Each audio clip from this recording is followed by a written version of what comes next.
Hi, I'm David Brannen, a long-term disability benefits lawyer and owner of Resolute Legal. Today I'm going to talk to you about the process I go through with my own clients to prepare what I call the winning application for long-term disability benefits.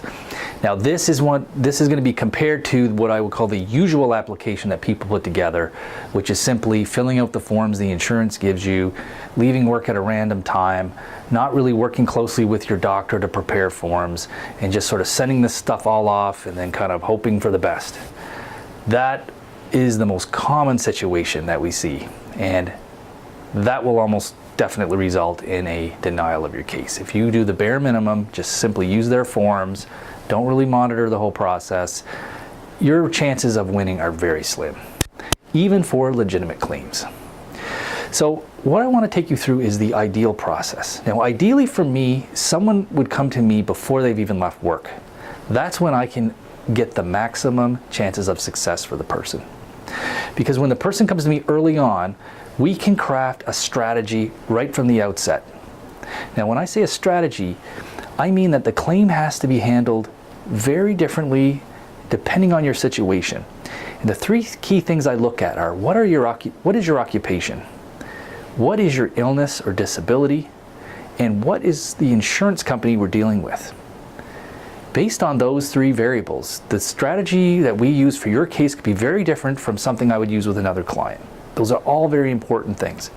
That's why it's critical to have a lawyer who is familiar with your occupation, who's familiar with your medical condition, and who has had experience dealing with the insurance company that you're dealing with. Now, the second phase is what I would do early on with someone is dealing with what I call the exit strategy. Now, the exit strategy is your work exit strategy. So one of the worst things you can do to hurt your case is to just randomly leave work, or even worse, to quit. It's very important that you leave work in a very controlled and coordinated manner. Otherwise, it can be made to look like you're just a disgruntled employee, that, in fact, if you quit, you actually can lose your right to apply for disability benefits. Another thing is you could get fired if you're not careful about how this is handled, if you have an employer who's not that understanding, if your work has been slipping because of your disability and illness, they could try to fire you again. Then you're into a whole another mess with trying to make an application for disability benefits once you've been terminated. Again, problems that you don't need to deal with. What you need to do is coordinate your exit strategy from work, and that is something I craft carefully with my clients and communicate with their HR department. There's certain things you have to deal directly with your employer, but I can be involved with that, or any lawyer could be involved with that, to make sure it's coordinated well. To make sure that you're treated fairly and that you are protected by the human rights laws and also workplace laws that protect someone who has become unable to work due to a disability or illness. So that would be the first and second thing are the exit strategy, communicating with your employer. The fourth thing that I focus on is gathering medical records. Most people don't do this at all. In fact, most people just, like I said, fill out the forms, send them in, hope for the best. That's not the best approach to take. That's not how you prepare a winning application. What you need to do is get medical records that are going to verify the extent of your illness. A lot of times the detailed doctor's notes or notes from a therapist will go a long way to show and corroborate what it is you're saying. Now, most people don't put this in with an application, and a lot of insurance companies don't ask for that information because often they realize it may not help them.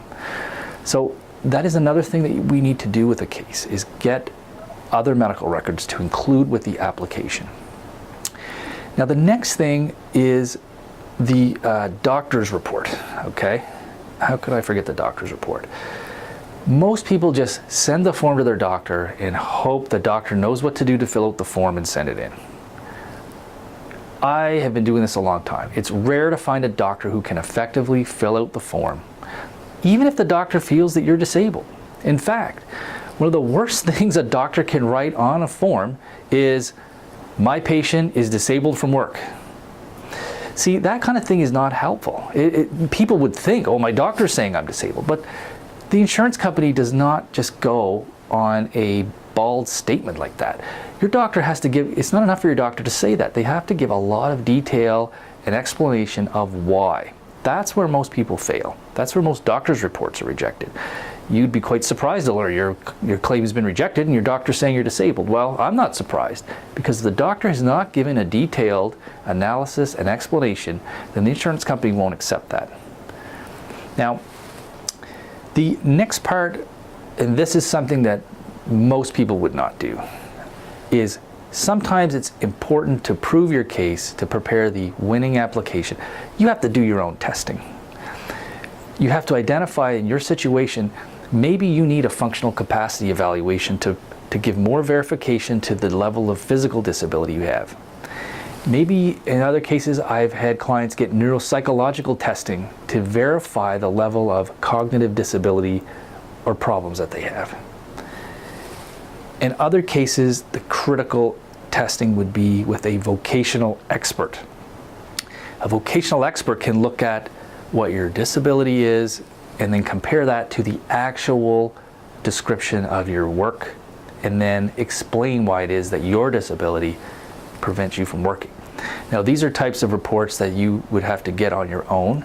I get these types of reports from my clients, but these are often the key to winning these types of cases. Again, this is not something I've ever seen anyone do on their own and when preparing an application, but I'm talking about the winning application. The next part would be getting a detailed statement from you. Okay, now let me explain this a little bit. Most people, the only statement they give to the insurance company is on the form that the insurance company sends you. It gives a little line for information. That's not enough information. The insurance company will look at that. I mean, it's set up that way, but it's not going to be enough. You're not going to be able to explain your job in a few lines, or why you can't do your job in a few lines. You want to craft a story that brings your case to life. That usually means preparing a detailed statement. Sometimes I do these in the form of a sworn statement, an affidavit, so that it has a lot more weight with the insurance company when you're swearing that this is information that is, I've sworn that it's true. That can be very effective. And so preparing a detailed statement that covers the kinds of things the insurance company would need to know and the things that will make it difficult for them to deny your case. You see, this is all about making it hard for the insurance company to say no to you and let them move on to deny cases of people who haven't prepared so well. That's really the key here. Now, the next part is, once we've gathered this information, I sit down with my client and we fill out the forms as completely and accurately as possible. Now, these forms are being supplemented by other things, but at the end of the day, the forms are the bare minimum requirements that you have to meet to get the disability benefits. So we would sit down and fill those forms out together, so you're not doing that on your own. Now, a common thing that an insurance company will do is, after you've submitted your forms and other information, they will want to do an interview with you either by phone or in person. Now, this is where a lot of cases can go south on people, because often with these interviews, the insurance companies identify that, gee, this is a case we probably have to approve.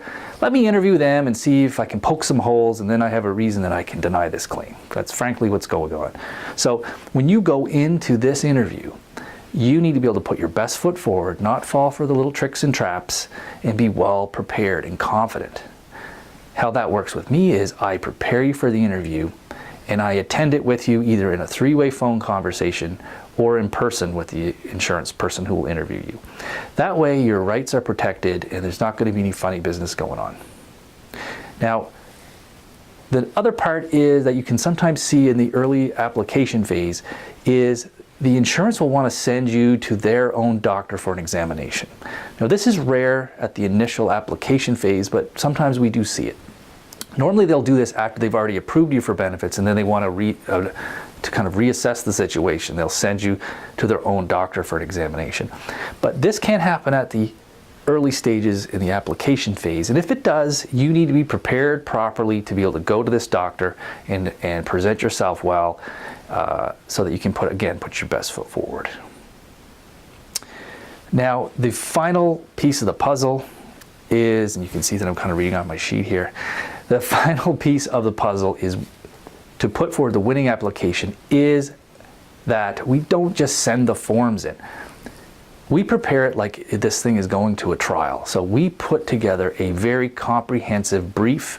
I mean, it looks similar to a letter, but it will have a detailed analysis from us, a legal analysis on reviewing the facts, the case law that would apply to you, the evidence that we've compiled.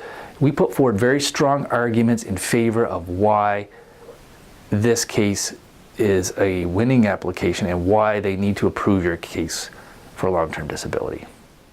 That's an overview of the process I go through with my own clients when I'm helping at the applying for disability benefits phase. If you want more information about that, you can feel free to call at the number below to book a time to speak with me at no charge, or you can fill out the form on our website to sign up for a free consultation.